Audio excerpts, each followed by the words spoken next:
উৎসবে তোমাদের সকলকে স্বাগত। কিন্তু অনুষ্ঠানের মূল পর্বে প্রবেশের আগে আমরা একটা ছোট্ট অন্য একটি কাজ সেরে নেব। তোমরা জানো আমাদের সকলের প্রিয় অঙ্কিতা ম্যাম কিছুদিন আগেই অন্য একটি চাকরি নিয়ে অন্য একটি বিদ্যালয়ে জয়েন করেছে, হাই স্কুলে উনি জয়েন করেছে। আজ ওনাকে আমরা পেয়েছি, আমরা খুবই খুশি। ওনার জন্য আমাদের তরফ থেকে থাকবে কিছু উপহার।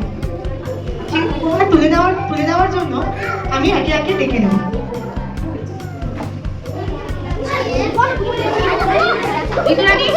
ঋতুরানী সরকার, মেহেক এসো।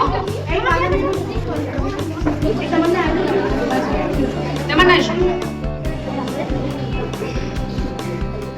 ডেকে নিলাম, একে একে ওরা অঙ্কিতা ম্যামকে এই উপহারগুলো তুলে দেবে।